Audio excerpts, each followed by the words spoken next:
Intense on the search for the next big thing in music. And right now, we have a special guest out of Dubai. A man some put Jamaica on the map. DJ Ranger. What go on, father? There, man. Everything good? Yo, bro, we sell a lot of clips because, you know, Dubai scenery. First, you about the rich and the sheiks. But a man right now will tell you exactly what's going on. It's a DJ Ranger right now. The journey. Where you start from? Alright, so the journey really starts from my father. It's a bloodline thing. My father is a recording artist, go by the name Tex Ranger, and also a dubplate agent. So growing up, we used to see like a whole heap of artists pass through the house. Me talk like some Everton Blender, some Luciano, and we used to hear a lot of dub plates, like all the Sizzler voice, them every big voice I can think, but we used to hear them growing up. So music was just a part of us. Also, sound systems and things always up on the road. Where you fought from though? Grew up in a community called Bannister Housing Scheme. Then we moved to a place called Bartons in a St. Catherine. He actually said, say, oh, you got to try out music. At the age of 11, my father actually produced a song with me on a rhythm called The Trumpet.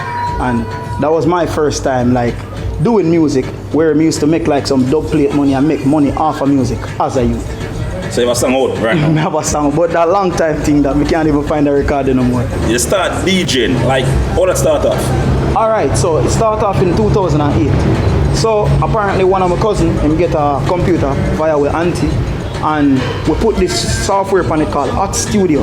At the time, as I said, me young and I listen to a whole heap of radio and whatever, so like me know how mixes sound, whatever, but it was my first time having like control over that. So then we just practice with this, I play with it, and I fall in love with mixing from then. So from this, you know, juggling to sound systems and this, that, then we start get it like practical, we start using CD player them for real and thing, until we just really fall in love with it and it take off. So what was my challenge right now actually face as a DJ, like coming up?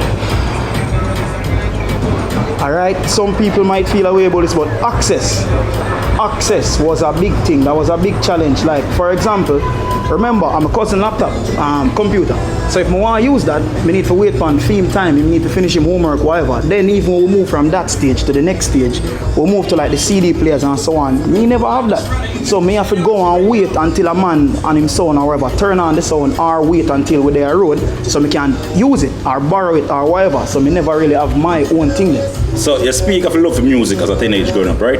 Like, was it financially beneficiary to you? It wasn't financially beneficiary at that time, but I had a vision.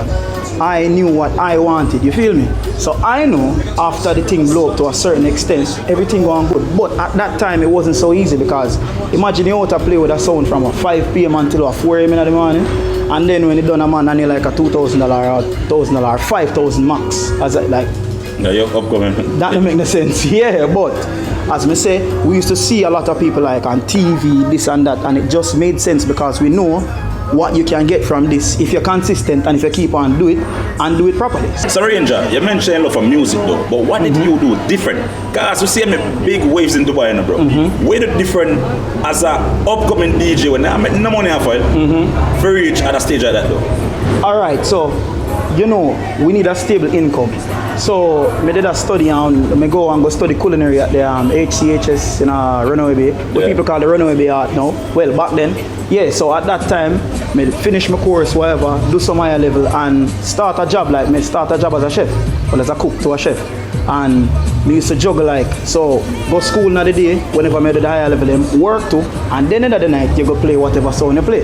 Any system you play, any party. Then you just keep on juggle that until, you get me? Because we need to have a stable income at the end of the day.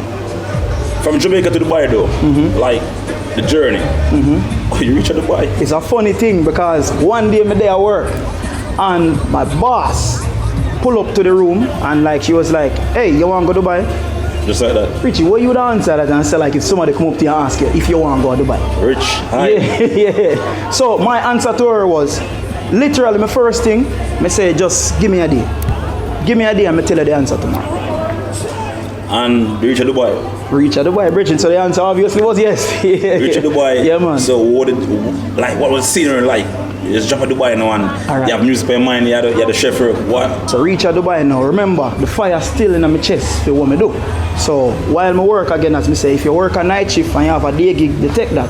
But how it really start over there was one day, I do a function. It was on a yacht. And you saw me reach with the food and thing. I have my laptop everywhere now. I bring my system everywhere. So we done service and whatever. I just said to like, I go to the DJ and I say, yo, you want me to spin some song? And the bridge, I don't know why I have so much faith. He say, all right, go on. I'm going to play a few songs from Theme Laptop, and the whole crowd just come around, start record. I say, which chef this in a chef uniform, I play tune. And then, what I do is, I say, all right, give me a second. Take off the jacket because it's inappropriate. Run down, get my bag and come back with my laptop now and tear up the party there. And from that alone market my name cross Dubai. Dubai girl them say that your money fall on the floor. Yeah, because when foreigners come to Jamaica, right? It's like popcorn and ambassador for tourism out there now. Popcorn bring everybody. That Dubai for Jamaica, you are the ambassador over there right now. Mr. Yeah, Sean man. Palm, Mr. TJ, Yeah, Mr. man. Everybody there here for everybody at parties. I see who's this kid. Yeah, man. Like, what going on Dubai, bro? Like, Yeah, what's the dancehall scene like in Dubai? Alright, so dancehall in general, in a place like that, what me try to tell people is it's so contagious. So you see dancehall music in general is a thing where it make you cool. Like listening dancehall, singing dancehall lyrics, talking patois, it make you very cool. If you're in a party, you can ask any DJ from longer time, any international DJ. If you play dancehall music, people start dance. So Dubai people, even before them know what the genre was, them just know them like this music. Them time like this, them just like the music. The music give them a vibe. They make the man them feel cool. They make the girl them feel cool. Also, the music make you dance. So dancehall music has been there even before the people them know what the genre name. What are Jamaican songs that the new school what stands out mostly in Dubai? Alright. Like when you play it, you know some people that know the song by heart, apart from skill bang them on. Yeah. Like who from new school right now think say yo basically I'm going good. So we couldn't consider TJ new school then. TJ a part of new school, you know. Well, but TJ I run one in the middle. I run it. Let me tell you something. You see Drift, the intro alone, any club mash up. Any scene in a Dubai mash up by the intro alone. May I talk any nation, any color, mash up by the intro of Drift alone. Me not even talk Crocodile Teeth because there's a TikTok me do one time, but like me do a tone play, then me play Crocodile Teeth and the whole place mash up. Crocodile Teeth known.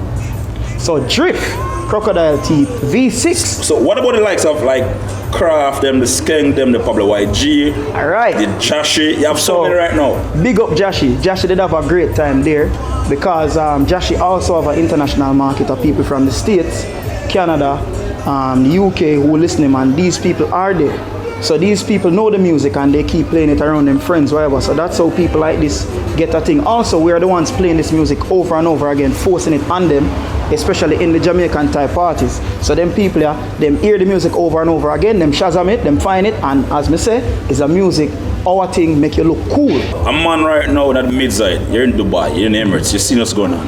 For dancehall, what are your advice to the upcoming new gen artists right now where this side they want to touch international market? My few words is start give with some different BPM, some higher BPM, first of all. So like everything remaining that from the 90s or maybe from the 80s to like 105 max.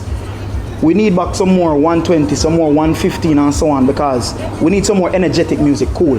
You know, there's a market for everything. Me not tell them to stop doing it, like singing music or whatever, but it would be nice if sometime they could just come out and tell people, say, yo, me not really tell them to do this about entertainment or whatever. Just entertainment and play. Yeah, because people really like it. Me I tell you, 95 people going to them nice job in them nice clothes or whatever. Them listen music like this and go crazy just for a release, for your lifestyle where them know them not gonna do. But then them come out, go work and everything good and they don't do that. So I not really tell them stop, but just make people know it's entertainment. And last and finally, what makes DJ Ranger intense? With the level of passion for what he does. The man that play for the Sheiks. DJ Ranger, check him out. Dubai's finest. Of course, if you're in Dubai, find the club where he is. You won't regret it. That's it from us here on Intense tonight.